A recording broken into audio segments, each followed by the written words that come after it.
तेया singer जुमरे जोरावकान परसे जितकरी दिसम मुक्ति सलकान Murmu madam Sumitra Murmu साथे यार रेम सनाम सेंगेल कमी को जोहार लक्ष्मी नारायण किसको हुबली जर्नल हिट नीता ऑक्टो रे अबो जहां बिचार हटी रेया बो कमी कना मजी बो बदल को आतो बो बांचावा ओना साव सावते आरहो मिटंग नवा नारा बो जोड़ाव किया अड्डी बो सहाया समाज बो लहाया अदर नोय जे पर्ची हटिया रोल राइटिंग नो याय राज रे जहां बो चलू का और ओना को कभी होरा नेल बड़ा कते मिद बार नुको बैरी को दो अनैतिक भावते विरोध को चलू अका रेहो सांगे इलाका रे दो नोवा रेना विरोध सरासरी दो उनका बांग नेलोग कना अदो जहां विरोध लिकाते को रोड़िया अब जहां 5 पॉइंट बो ओल कदा ओना चितान रे उनको उपयुक्त जुक्ति ओना तर्क बाको सामांग दारिया कना नकुते निछोक के मिटांग तर्क वितर्क लगी तेगे इच्छाकृत भावते नोआ अटकेटोरे को तैयारिया चाहे उना दो बोरो पता के हुयु से बांकुरा रेना नोआ पोराडी पता के हुयु बंकान ओडिसा कोरेना मिबार अतो कोरे जहां विरोध को नेलोगो कना नोआ रे दो कोनो नैतिकता दो बनुआ तेज अबो नोआ पर्ची हजार हजार अतोरेन मझी कोठेन हो सेटेर कना मेनखान नुको मझी को होतेते नोआ इदी कते जहाना रोर रकाव अवरी बो नेल न्यामा और आले नोआ इलाका कोरे दो नुको जहां नित वर्तमान मझी को मेना कोआ नुको को तलारे मिटांग बोतो टाइप कमी कना आको आको तेक प्रश्नो कना सरी के अबो हसा भाषा जाति धरम रोजगार बांचाव रेना बो कमी कना तो पाले अब नोआ कमी रे दो बनु कोआ अब दो केवल समाज रे जहां मेना छू चतियर बिह बापला भांडन आर अतुरे दरबार डाडम टकाते पूरो हंडे न्यू नोआ बिगोर तो आर जहाना बाबो को कमी कना द नीता ऑक्टो रे नो आतु बांचाव रेना कथा जहां ओलो कना अतु समाज दो उनके बांचा जदी जतिया हासा भाषा माने संताली राजभाषा झारखंड रे हुयुग मा धरम प्रकृति पूजो आदिवासी को सरना धरम कोड साथे मारांग गुरु यहाँ दो अबोरे बोंगा मेनते सिनी दो बो होवाई कना नुई बांचाव लगिते बांचाव ते हुयुगुआ यदि बोंगा धरम कोड हो बाय न्यामोआ एंडा खान जतिया अस्तित्व दो विपन्न गया चेदा से आबो जतिरेन होर को जदि अपाय ख्रिस्टान हुआ अपाय हिंदू हुआ अपाय मुसलमान हुआ एंडे खान दो आदिवासी मेनते यहाँ बांकान होय जे अतु समाज रे संताल समाज बो मेनिया नवा समाज दो अदो बांग पिया ताहेना ओना समाज के मुसलमान समाज मेनते हिंदू समाज मेनते ईसाई समाज मेनते विभाजनोआ अनोय जे रोजगार झारखंडी जहां डोमिसाइल से स्थानीयता नीति बनु कारण ते ओलो पढ़ा पूरा कुरी को बेरोजगार को तहेन कना अब बंगाल करे हबो नेलिया बंखान आरहो एटा उड़ीसा से गोटा भारत रे जो मेन गनोआ आदिवासी ओलो पढ़ा पूरा कुरी को नित बेरोजगार मेना कोआ एदा नुको जदी रोजगार बाको न्यामा एंडे खान नुको को तला रे हो नोआ ओलो पढ़ाव रेना जहां मन मनोत उना रेना कार्यकरिता उना बाय हुआ नुको हो विकारत्व ते को ग्रासोआ नुको शारीरिक एवं मानसिक भावे को दुर्बल कना अद नोआ को लगिते नुको यहाँ वंशगत बांखान किछु किछु इलाका करे दो नोय जे बछोरे बांखान बार पे बछोर रे का करे दो 5 बछर अंतर करे हो नवा नमल करे दो उनका को बदलक कान गया मेनखान नुकु हो मारे डहार मारे कमी होरा छाड़ा कते नित हासा भाषा जाति धर्म बांचाव लगी बाको गड़ो कना अदो आबुआ जहां नारा नवा नारा विकृति कते जहां को विरोधिया नुकु दो समाज गगोज लगित को विरोधिका समाज रे बेसा प्रतिष्ठा लगिते नुकुआ दुलर गरज दो बनुआ मिटांग ओक्तो तहे कना हुडी रे इनी आजम लेआ उन दो नवा बंगाल रे बाम सरकार राजत्व चला कान तहेन अदो बांगमा इंदिरा गांधी हिंदी ते मिटांग शब्द प्रयोग लेदा जे गरीबी हटाओ अदो नवा गरीबी हटाओ रेना कथा दो नोनका तहे कना जे भारत दिसम रे दो रेंगेज होड़ को समान माने किसर रेंगेज उनका समबंठन होई लेन खान दो एंडकान नवा रेंगेज होड़ा दुख दुर्दशा नवा चापात गानोआ अदो नुको बाम सीपीएम पार्टी तो बंगाल रे को प्रचार किया नवा इंदिरा गांधी जहां रोड का गरीबी हटाओ माने भारत दिसम कोन रेंगेज होड़ को लगा पिया ओनाते दिला बाम सरकार जदि केटेजवा सरकार बनावा तबे आपे अधिकार एमा पिया अदो नीत हो जहां अब बो रोड़िया जे मछी बो बदल कोआ आतु बो बंचावा अदो नुआ रेना जहां अर्थपूर्ण विश्लेषण उना कथा तो बाको मिनिया नुकु दो नुआ के को रोड कना सेंगेल मछी बदल कोआ मछी बदल पिया एटा कान जुग जुग कोना आपे जो वंश परंपरा मेना पिया नवा रे आघात हुई कना सेंगेल अभियान दो संगठन कना नोया की उना दारे मेना ताया मेनखान आबो जहां नारा बो ओल का जहां बो बसनाविया उना रेना अंतनी तो अर्थ दो नोआ कना मिटांग आतो तोरेन होर यदि बुझावा जे नीत अक्तरे आले अतरे जहां मछी मेनाया नोई होते ते दो इnya हसा बांग बंचा कना नोई होते ते दो इnya भाषा संताली राजभाषा बांग बेना कना और संताली राजभाषा बाई हुई लेखान पठन पाठन तालाते नोआ भाषा हो इन मिटा रोजगार एम दारेया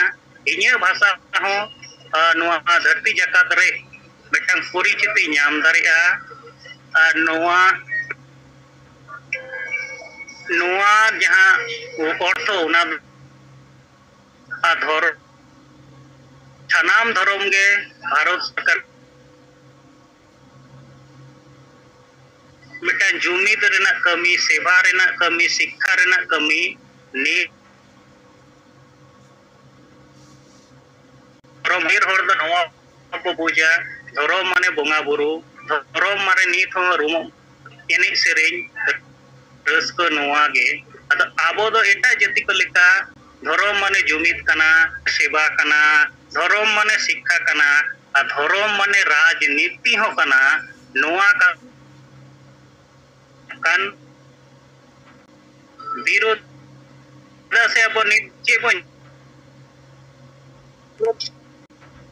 हो नको बीजेपी वाला दो माने धर्म उनी अमांग काते ओड़ा वोट को एक Jaora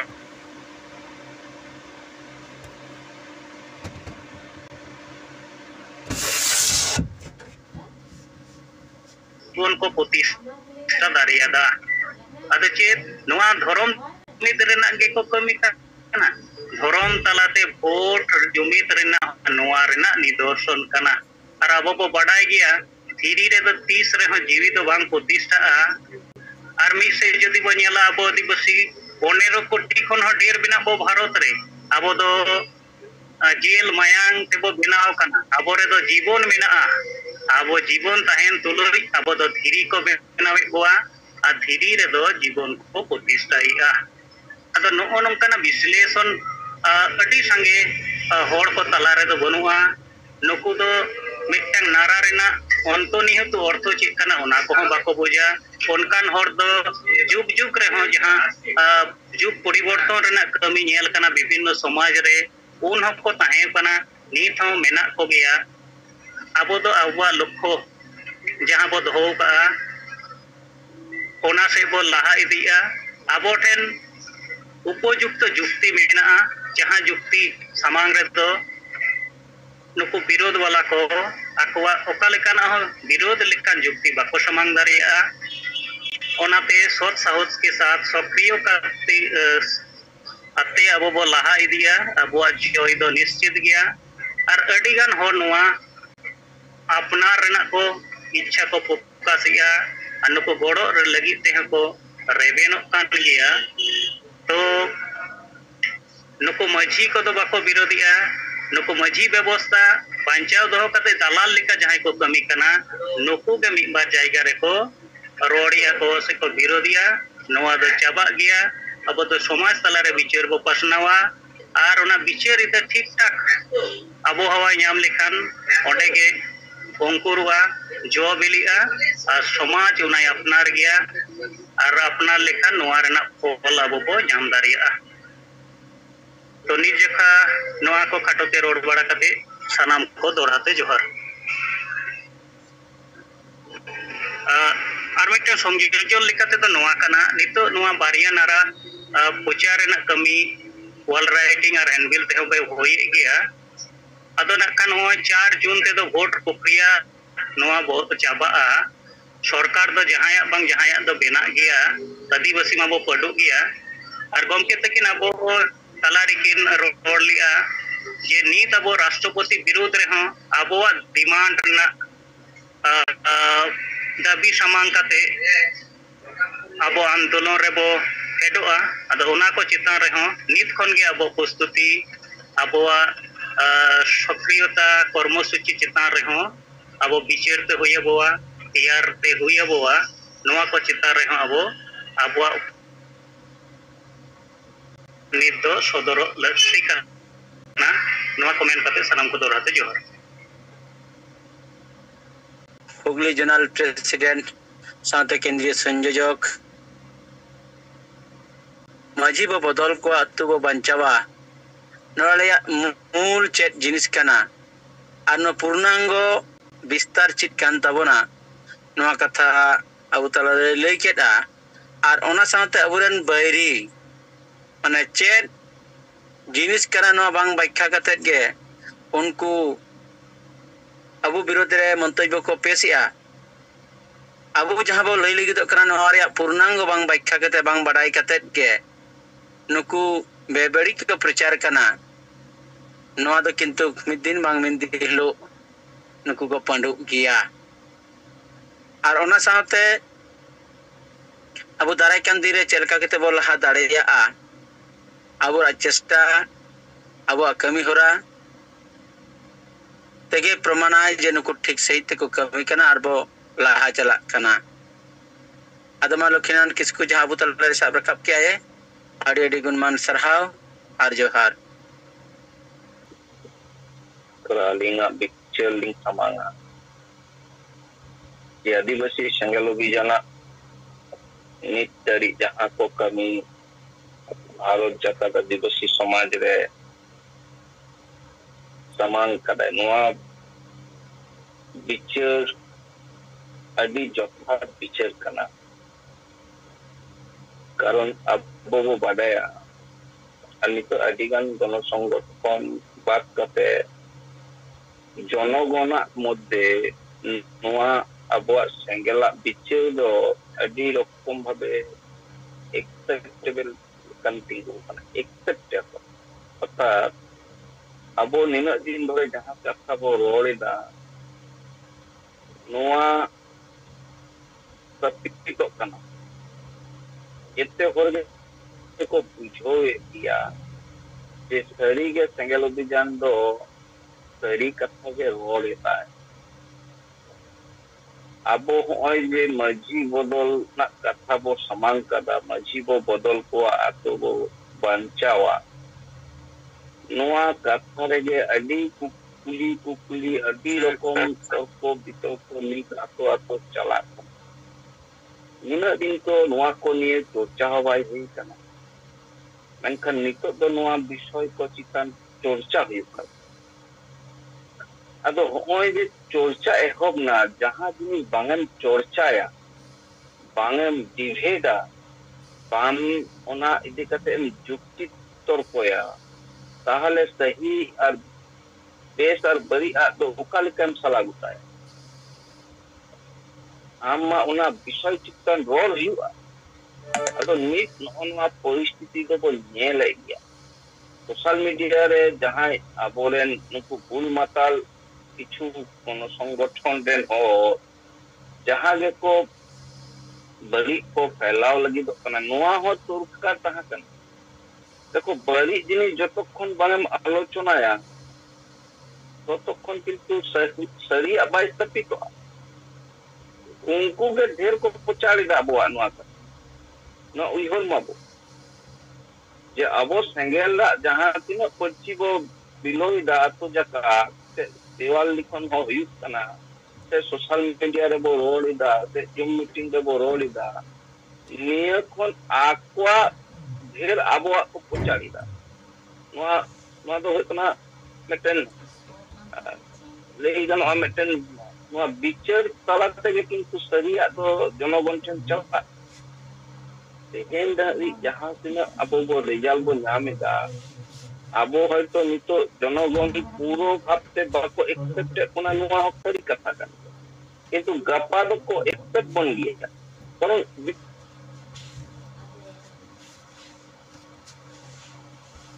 atoa halat che obostha re mena abo je majhi bodola katha bo ror kana tinata sahi kana কারণ আবো 99% আতরে গে বইয়াল দিবা যে আতরেন মসজিদ সরিগে বুললো কানায় মাতালো বেশ মসজিদ ওনা তালারে হয়তো মেনাত কোয়া কিন্তু বেশিরভাগ যেত মসজিদ তো ফুল আর বুলরে কো তাহান কানা নোয়া মাসরি কথা কান গিয়া আদো আবো সরিয়া কথা বো রোড কথা নি জনগণ কো রোড কো এহু খান যেত ওনা বদলয়া বদল আবো তো বাবো বদল কো উনকু জনগণ গে কো বদল কো নিত আসলে নোয়া কথা জোরালো নিতো হয়তো আলোচনা হুইউক কানা যে সরিগে যাহাই অলক পড়া হো গিদ্রো নুকু সৎ সাহস নিততিয়ারোয়া সেঙ্গেলা কথা সরিগে তো আবি মাতাল মাঝি নুই মা দিনম বুল কাতে তাহান গিয়া তাহলে নুই দো চিক কাতে আবো আতয়ে সামতাওয়াই ko bicara ᱚᱱᱠᱟ ᱜᱮ ᱛᱮᱦᱮᱧ ᱟᱛᱳ ᱨᱮ ᱟᱵᱚ ᱡᱮᱛᱮ ᱜᱮᱵᱚᱱ ᱧᱮᱞ ᱞᱮᱫ ᱛᱟᱦᱮᱸ ᱡᱮ ᱟᱨ ᱢᱤᱫᱴᱮᱱ ᱡᱟᱦᱟᱸ ᱢᱩᱫᱽᱫᱟ ᱥᱟᱢᱟᱝ ᱠᱟᱱᱟ ᱟᱵᱚᱣᱟᱜ ᱡᱮ ᱦᱟᱺᱰᱤ ᱵᱚ ᱵᱚᱫᱚᱞᱟ ᱟᱛᱳ ᱵᱚ ᱞᱟᱦᱟᱭᱟ ᱱᱚᱜᱼᱚ ᱱᱚᱣᱟ ᱦᱚᱸᱛᱚ ᱢᱤᱫᱴᱮᱱ ᱥᱟᱶᱛᱟ ᱵᱚ ᱞᱟᱦᱟᱭᱟ ᱥᱮ ᱟᱛᱳ ᱵᱚ ᱞᱟᱦᱟᱭᱟ ᱱᱚᱣᱟ ᱦᱚᱸᱛᱚ ᱢᱤᱫᱴᱮᱱ ᱢᱟᱨᱟᱝ ᱢᱩᱫᱽᱫᱟ ᱵᱚ ᱥᱟᱢᱟᱝ ᱠᱟᱱᱟ ᱟᱫᱚ ᱱᱚᱜᱼᱚ ᱱᱚᱣᱟ ᱨᱮᱦᱚᱸ ᱦᱟᱺᱰᱤ ᱤᱫᱤ ᱠᱟᱛᱮ ᱱᱤᱛ ᱢᱟ ᱟᱛᱳ ᱟᱛᱳ ᱱᱤᱭᱟᱹ ᱠᱚ ᱵᱤᱪᱟᱹᱨ ᱜᱮᱭᱟ jahan olok parau sikha kanai nuku to ko handi do bako bisa to je handi nu kate ma bulo gya no to sari katha kan gya wale to kono kintu polunti no bano jahan lege abo ponyel kana abo ato re jahan onustan lege ei je topori jahan jogala osanti kudu matro na handi katit lege mette mette ato re metten mane ato na অবস্থা খারাপ থাকছে আদো নোয়া সচ্চাই কথা নিন্দিন রোপা হসপয় আবাং তাহাকা ওকা সংগঠন হবনু আ নোয়া সপ্তাহ যেতে কো পড়ায়া তেহেনা যাহা ঘটনা আবো বো নেল কে গিয়া কলকাতা না যাহা বিষয় চিতান রে ইন আদি উৎসাহ তিন তাহাকানা যে নুকু 4 তারিখ লোক জাওলাই না যাহা কলকাতা ময়দান না ঘটনা ইদি কাতে বাংমা উনকু আয়ো হর কো ইজ্জত কো খয়া উনা ইদি কাতে 19 টি গণ সংগঠন কো হওয়া কোয়া ওনা সংগঠন তালা থেকে বিচার না যাহা ওনা ঘর ঠেন নি চালাও না আদো নডে মা আতো বিচারাই অকয় মাঝি আদো তাহলে আতো বাইরে যখন বিচার হইও কানা উপায় বিচার কিদায় বাংমা সুবোধ হাসদা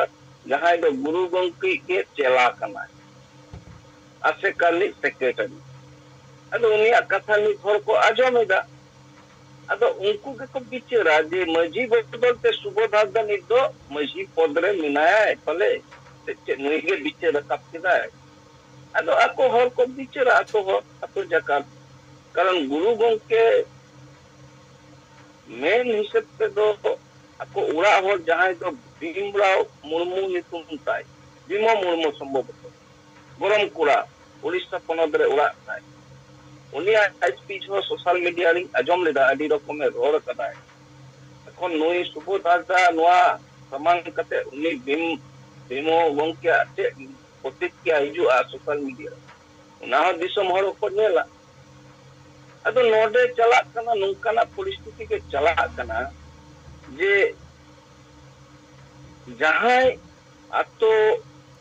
ᱥᱟᱢᱴᱟᱣ ᱨᱮᱱᱟᱜ ᱠᱟᱛᱷᱟ ᱛᱟᱦᱮᱸ ᱠᱟᱱᱟ ᱢᱟᱹᱡᱷᱤ ᱩᱱᱤ ᱢᱟ ᱟᱛᱳ ᱦᱚᱸ ᱵᱟᱭ ᱥᱟᱢᱴᱟᱣ ᱮᱫᱟᱭ ᱟᱵᱟᱨ ᱡᱟᱦᱟᱸᱭ ᱥᱚᱝᱜᱚᱴᱷᱚᱱ ᱠᱚᱠᱚ ᱛᱤᱸᱜᱩ ᱠᱟᱱᱟ ᱥᱚᱢᱟᱡᱽ ᱥᱩᱥᱟᱹᱨᱤᱭᱟᱹ ᱢᱮᱱ ᱠᱟᱛᱮ ᱱᱩᱠᱩ ᱦᱚᱸ ᱡᱟᱦᱟᱸ ᱵᱤᱪᱟᱹᱨ ᱠᱚ ᱥᱟᱢᱟᱝ ᱮᱫᱟ ᱥᱮ ᱱᱚᱣᱟ ᱨᱮᱫᱚ ᱥᱟᱶᱛᱟ ᱥᱚᱢᱟᱡᱽ ᱛᱤᱱᱟᱹᱜ ᱴᱟ ᱠᱮᱴᱮᱡ ᱟᱨ ᱛᱤᱱᱟᱹᱜ ᱴᱟ ᱢᱟᱱᱮ ᱞᱟᱹᱭᱟ সঠিক দৃষ্টাই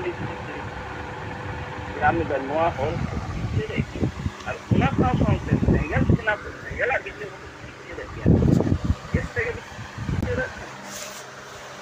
ᱟᱫᱚ ᱱᱚᱰᱮ ᱡᱟᱦᱟᱸ ᱟᱵᱚ ᱵᱚᱱ ᱧᱮᱞ ᱧᱟᱢ ᱮᱫᱟ ᱡᱮ ᱟᱵᱚᱣᱟᱜ ᱱᱚᱣᱟ ᱥᱚᱝᱜᱚᱴᱷᱚᱱ ᱤᱫᱤ ᱠᱟᱛᱮ ᱟᱹᱰᱤ ᱨᱚᱠᱚᱢ ᱥᱳᱥᱟᱞ ᱢᱤᱰᱤᱭᱟ ᱠᱚ ᱨᱚᱲ ᱨᱟᱠᱟᱵ ᱡᱮ ᱵᱟᱝᱢᱟ ᱱᱩᱠᱩ ᱢᱟ ᱢᱤᱫᱴᱮᱱ ᱜᱚᱱᱚ ᱥᱚᱝᱜᱚᱴᱷᱚᱱ ᱠᱟᱱᱟ ᱱᱩᱭ ᱢᱟᱹᱡᱷᱤ ᱪᱮᱫ ᱞᱮᱠᱟᱛᱮ ᱵᱚᱫᱚᱞ ᱟᱫᱚ ᱛᱟᱦᱞᱮ ᱱᱚᱣᱟ ᱦᱚᱸᱛᱚ ᱜᱚᱱᱚ ᱥᱚᱝᱜᱚᱴᱷᱚᱱ ᱨᱤᱱᱤᱡ ᱟᱹᱫᱷᱤᱠᱟᱨᱤ ᱠᱟᱱ ᱜᱮᱭᱟᱭ ᱱᱩᱭ ᱢᱟ ᱫᱤᱥᱚᱢ ᱦᱚᱲ ᱢᱮᱛᱟᱜ ᱠᱚᱣᱟᱭ ᱛᱮᱦᱮᱧᱟᱜ ᱚᱱᱟ ᱦᱚᱞᱟᱱᱟᱜ ᱡᱟᱦᱟᱸ ᱠᱚᱨᱢᱚᱥᱩᱪᱤ ᱛᱟᱦᱮᱸ ᱠᱟᱱᱟ ᱡᱮ ᱟᱭᱳ ᱦᱚᱲ ᱠᱚᱣᱟᱜ ᱡᱟᱦᱟᱸ ᱵᱷᱩᱞ ᱠᱟᱱᱟ ᱵᱷᱩᱞ ᱠᱷᱩᱴᱤ ᱠᱟᱫᱟ ᱠᱚ ᱚᱱᱟ ᱤᱫᱤ ᱠᱟᱛᱮ ᱠᱚ ᱵᱤᱪᱟᱹᱨ ᱠᱮᱫᱟ ᱠᱳᱞᱠᱟᱛᱟ ᱨᱮ ᱟᱫᱚ ᱛᱮᱦᱮᱧ ᱫᱤᱥᱚᱢ ᱦᱚᱲ ᱠᱚ ᱧᱮᱞᱟ ᱡᱮ ᱥᱟᱹᱨᱤᱜᱮ ᱱᱤᱛ ᱟᱵᱚ ᱥᱮᱸᱜᱮᱞ ᱡᱟᱦᱟᱸ ᱠᱟᱛᱷᱟ ᱱᱤᱱᱟᱹᱜ ᱫᱤᱱᱮ ᱥᱟᱢᱟᱝ ᱠᱟᱫᱟᱭ ᱡᱚᱛᱚᱠᱷᱚᱱ ᱵᱟᱝ ᱟᱛᱳ ᱨᱮ ᱢᱤᱫᱴᱮᱱ ᱟᱢᱩ ᱵᱚᱱ ᱟᱹᱜᱩᱭᱟ ততক্ষণ কিন্তু নৌকাগে সমস্যা কত হয়ে ইতিকা কারণ আবু বাডায়া যে আদিবাসী সেঙ্গেল অভিযান যাহা আইডিওলজি আদিবাসী সেঙ্গেল অভিযান যাহা নিত ভারত জায়গায় কামি কানা নোয়া দাঁড়ে থেকে আদিবাসী বাঞ্চাও ডাহা কারণ নয় যাহা তিনো মানে এরে সংগঠন को बिनाव कदा से नोआ दुकान लो बेसी दिन बांग चला सरीगे मिटन घटना तलाते जे आदिवासी सेंगेल अभियान छाड़ा बस पर के होआ को आर को बिचार के किया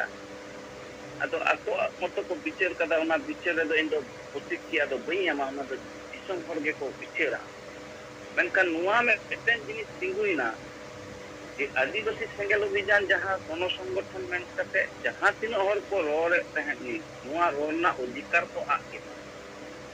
কারণ যেতে গেলে তো গণসংগঠন সুবোধ হাসদা যাহা সংগঠনে করা যায় ওনা তো চে সমাজ সংগঠন সরকার কথা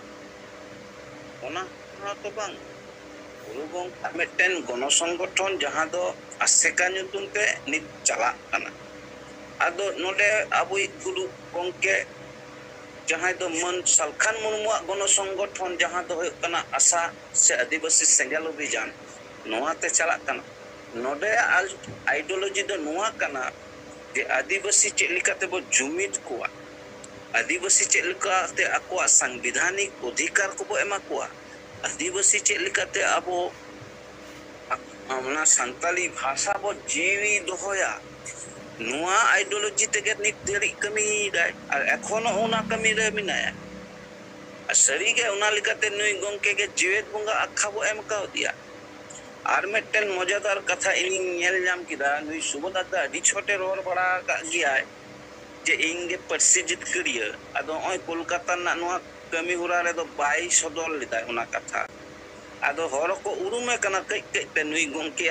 माने चेलिका हर कनाय मेनते और आईनी विशेषज्ञ तो इनिया लहा होई रोल ले गया नुई तिना आईने बडाय अदो अलिंग हो कोर्ट एम्प्लॉय मा अलिंगा दिनम गे ओना आईन संगे जुड़ाव रे मेना लिंगा आज तो मिटन उनी निताई तपन चक्रवर्ती संग कोर्ट रे ये रे कमी किया है जहां दो बैंक नि एम्प्लॉय कना एम्प्लॉय मन दो मिटन ᱡᱟᱦᱟᱸ ᱫᱚᱠᱚ ᱞᱟᱹᱭᱟ ᱟᱵᱚ ᱵᱮᱝᱠ ᱨᱮᱵᱚ ᱪᱟᱞᱟᱣ ᱞᱮᱠᱷᱟᱡ ᱟᱹᱰᱤ ᱨᱚᱠᱚᱢ ᱦᱚᱲ ᱧᱮᱞ ᱠᱟᱜ ᱠᱚ ᱠᱟᱹᱢᱤ ᱜᱮᱭᱟ ᱠᱚ ᱠᱞᱟᱨᱠ ᱟᱫᱚ ᱦᱩᱜ ᱱᱚᱝᱠᱟᱱ ᱦᱚᱲ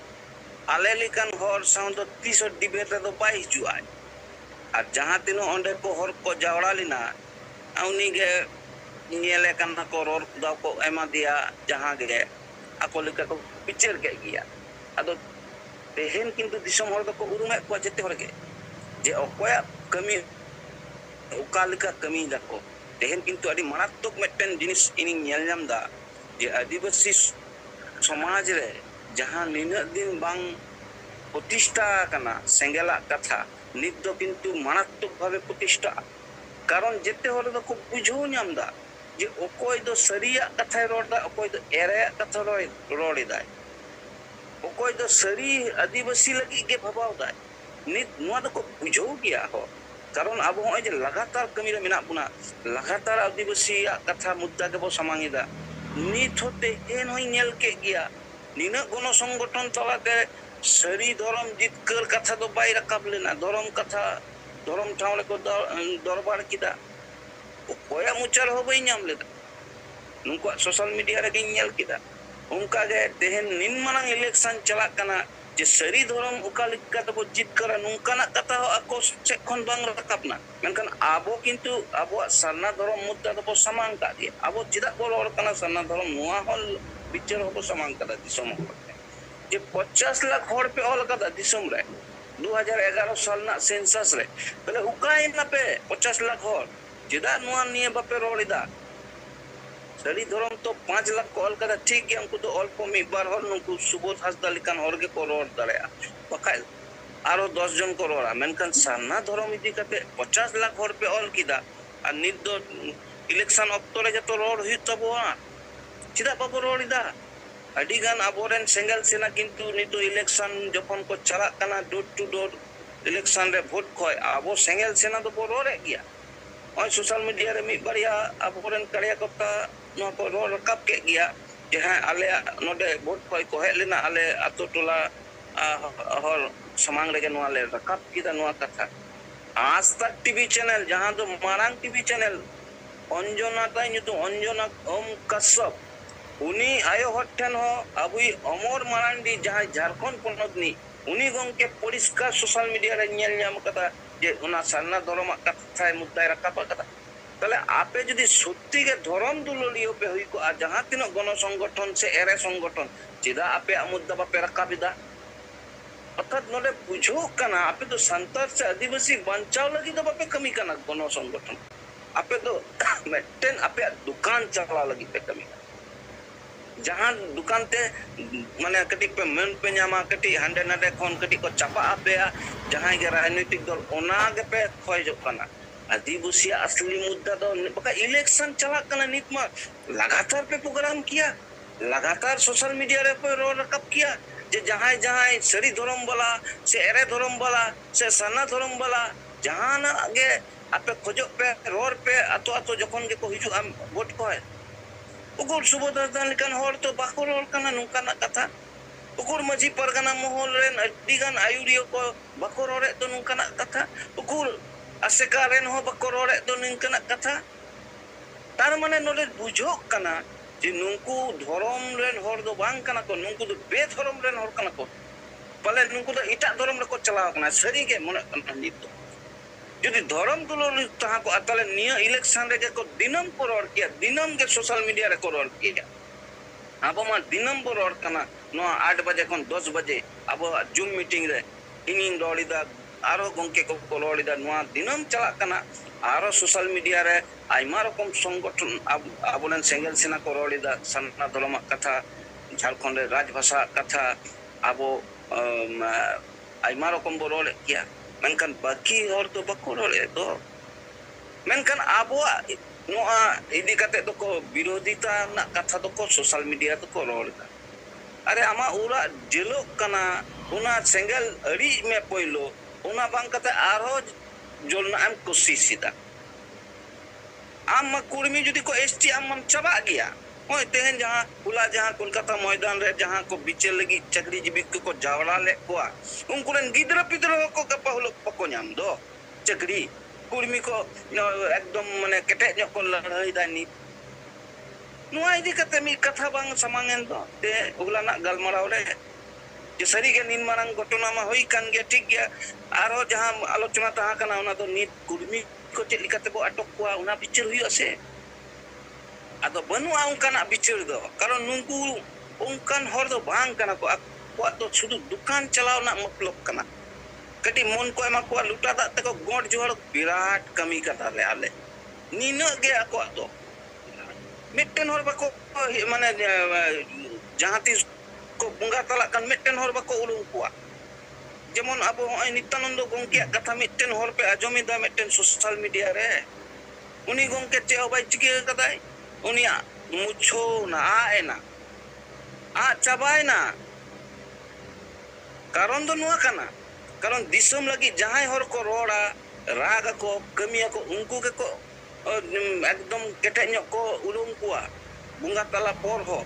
ᱡᱮᱭᱥᱮ ᱱᱚᱜᱼᱚᱭ ᱟᱵᱚ ᱵᱚ ᱩᱨᱩᱢᱮ ᱜᱮᱭᱟ ᱥᱚᱵ ᱥᱚᱢᱚᱭ ᱛᱤᱞᱠᱟᱹ ᱢᱩᱨᱢᱩ ᱥᱤᱫᱩ ᱢᱩᱨᱢᱩ ᱯᱚᱱᱰᱤᱛ ᱨᱚᱜᱷᱩᱱᱟᱛᱷ ᱢᱩᱨᱢᱩ ᱱᱩᱝᱠᱩᱣᱟᱜ ᱚᱥᱛᱤᱛᱛᱚ ᱵᱟᱧᱪᱟᱣ ᱢᱮᱱᱟᱜᱼᱟ ᱵᱚᱸᱜᱟ ᱛᱟᱞᱟ ᱟᱠᱟᱱ ᱨᱮᱦᱚᱸ ᱪᱮᱫᱟᱜ ᱵᱟᱝᱢᱟ ᱩᱱᱠᱩ ᱫᱚᱠᱚ ᱠᱟᱹᱢᱤ ᱠᱟᱫᱟ ᱱᱤᱛ ᱟᱵᱚ ᱡᱮᱣᱮᱫ ᱵᱚᱸᱜᱟ ᱦᱚᱸᱠᱚ ᱩᱨᱩᱢᱮᱭᱟ ᱡᱤᱣᱮᱫ ᱢᱮᱱᱟᱭ ᱨᱮᱦᱚᱸ ᱠᱚ ᱩᱨᱩᱢᱮᱭᱟ ᱢᱚᱱ ᱥᱟᱞᱠᱷᱟᱱ ᱢᱩᱨᱢᱩ ᱪᱮᱫᱟᱜ ᱫᱤᱥᱚᱢ ᱦᱚᱲ ᱞᱟᱹᱜᱤᱫ ᱯᱟᱹᱨᱥᱤᱭᱮ ᱡᱤᱛᱠᱟᱹᱨ ᱠᱟᱜ ᱵᱚᱱ ᱫᱚᱭ ᱩᱨᱩᱢᱮ ᱜᱮᱭᱟᱵᱚ ᱫᱤᱥᱚᱢ ᱦᱚᱲ ᱦᱚᱸᱠᱚ ᱩᱨᱩᱢᱮᱭᱟ ᱟᱨ ᱵᱟᱹᱠᱤ ᱡᱟᱦᱟᱸ ᱛᱤᱱᱟᱹᱜ ᱱᱩᱝᱠᱩ ko ᱫᱚᱠᱟᱱ ko ᱪᱟᱞᱟᱣᱮᱫ ᱫᱚ ᱱᱩᱝᱠᱩ ᱫᱚ ᱵᱟᱠᱚ ᱩᱨᱩᱢ ᱠᱚᱣᱟ ᱜᱟᱯᱟ ᱦᱤᱞᱳᱜ ᱠᱚ ᱟᱫᱚᱜᱼᱟ ᱚᱠᱟ ᱥᱮᱫ ᱛᱮᱠᱚ ᱪᱷᱤᱢ ᱪᱷᱟᱹᱠᱩᱨᱚᱜᱼᱟ ᱱᱤᱛ ᱱᱚᱜᱼᱚᱭ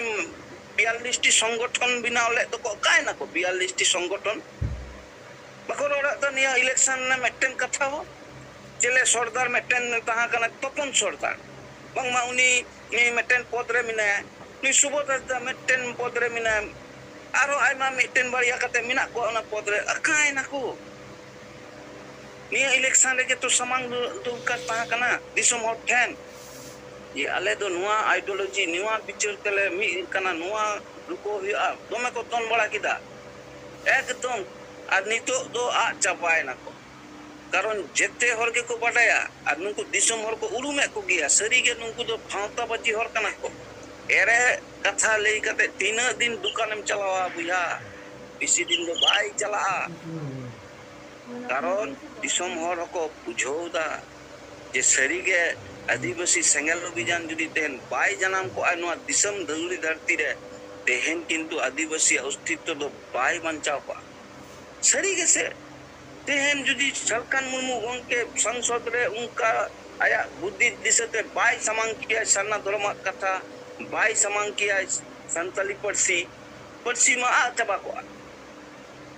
ᱠᱚᱜᱼᱟ ᱱᱚᱣᱟ 2024 ᱨᱮ ᱠᱤᱪᱷᱩᱜᱟᱱ ᱜᱤᱫᱽᱨᱟᱹ ᱥᱚᱨᱠᱟরি ᱵᱷᱟᱵᱮ ᱯᱟᱹᱨᱥᱤ ᱛᱮᱠᱚ ᱯᱟᱲᱦᱟᱣ ᱠᱟᱱᱟ ᱯᱟᱥ ᱠᱟᱫᱟ ᱠᱚ ᱜᱟᱯᱟ ᱦᱤᱞᱳᱜ ᱡᱷᱟᱲᱠᱷᱚᱸᱰ ᱯᱚᱱᱚᱛ ᱨᱮ ᱡᱩᱫᱤ ᱱᱚᱣᱟ ᱯᱚᱨᱤষ্কার ᱠᱚ ᱱᱚᱣᱟ ᱫᱚ ᱵᱮᱝᱜᱚᱞᱟᱜ ᱠᱷᱚᱵᱚᱨᱤᱧ ᱞᱟᱹᱭ ᱠᱮᱫᱟ ᱡᱷᱟᱲᱠᱷᱚᱸᱰ ᱨᱮ ᱡᱩᱫᱤ ᱥᱟᱱᱛᱟᱞᱤ ᱯᱟᱹᱨᱥᱤ ᱜᱮ ᱨᱟᱡᱽ ᱵᱷᱟষᱟ ko samang kiya nui Hemant Soren nit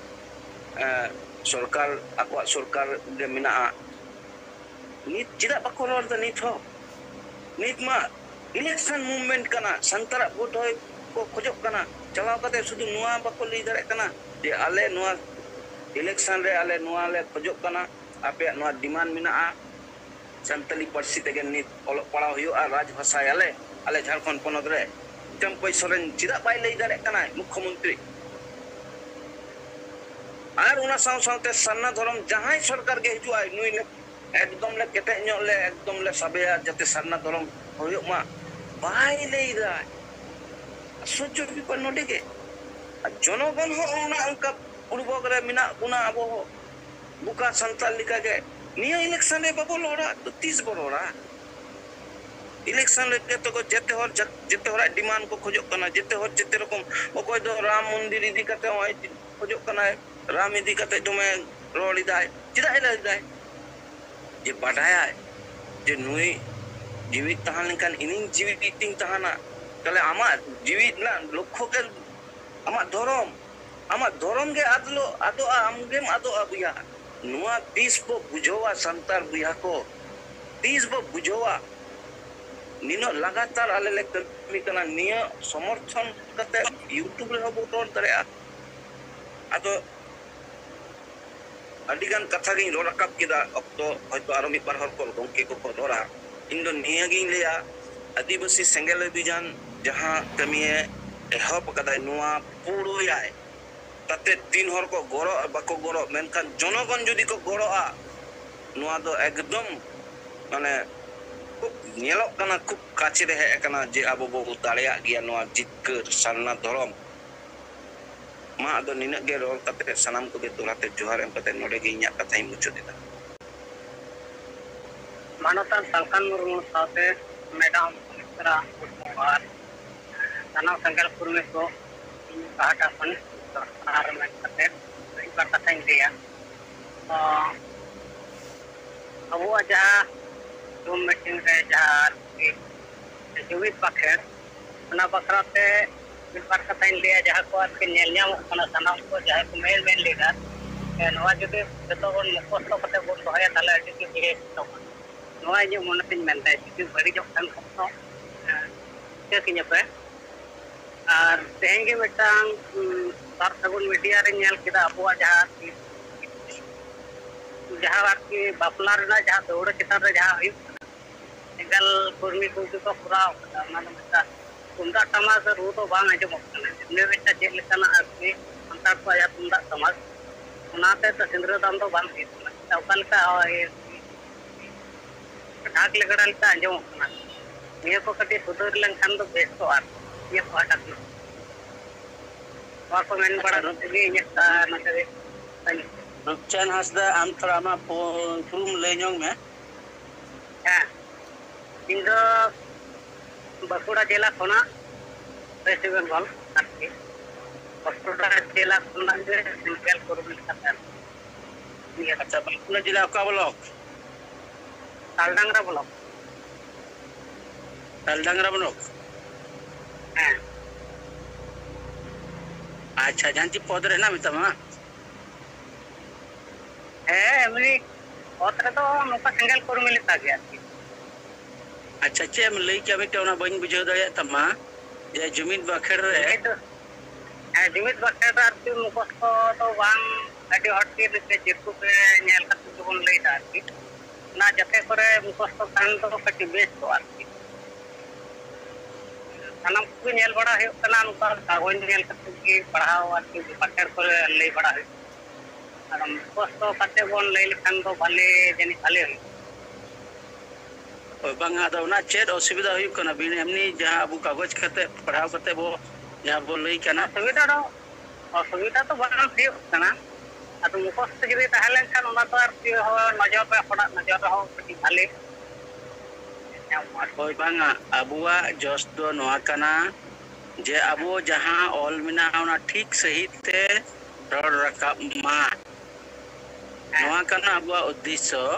और ओना द नेल कते होय मेन दाड़िया और जहां होय तो बाई नेल कते रहो यदि ठीक जदि रोड रकाब दाड़िया हल्का ओना हो ठिकन गया लेकिन अबु दो जत्तो जाते अलू भुलु मा निर्भुल अबुआ कथा रोडो मा ओना होतेते बोय नेल कते गेबु से जुमित बाखेर जहां इनान बाखेर नेल कते गे रोड लेखन बेसोगुआ ना ठीक है नेल कते अबुआ उद्देश्य तो निर्भुल हुयु मा ठीक कारण नेल कते जहां रोड़ी आय उनिया गलती तो बांग कना ओना दो कारण नेल का को अब नेल में अब पार्लियामेंट रे राष्ट्रपति हुयु प्रधानमंत्री हुयु से आरो लीडर को हुयु उनको जहां वक्तव्य को एमा उनको ओना जहां रे सामांग कते ऑल ठीक को सामान को दोय आर ओना नेल कते के को रोड़ा ठीक है और अब तो नवा जिनिस बो लई लगी तो कना ओना निर्भुल हुयु मा जाय को गान दाड़े आड़ी सरहाउ मेनखान अबुआ मूल जस द निर्भुल हुयु मा ठीक है एकदम मस्तिया सिंगड़ जुने सेलेरकान बातसी जीत करिए यूथ बंगा सालकान मोमो साथे याय राजरेन संगेल कार्यकर्ता को इन हेमंत हेम्ब्रम कशिपुर ब्लॉक वेस्ट बेंगल कमी लेकाते दो ये साल दिए आतुरेन एंगल मजी तो पारोमेन 30/4/2024 तारीख रे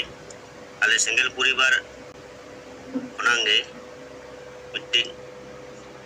बुदुनी मंडिया परिवार रे आई बाबा दो बनुया जा प्राहल एक बेरल दाते सार सगुन बापला पारम होइना अड़ी बेस्ते सावते जहाँ आतुरेन माझी सावते साले आतुरेन माझी मिट्टेन बार होड़ा या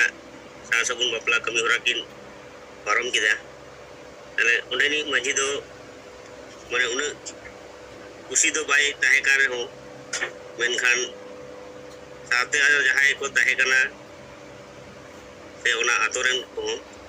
माने ओजे अब तेहिन बेरेल दाते उन मारंग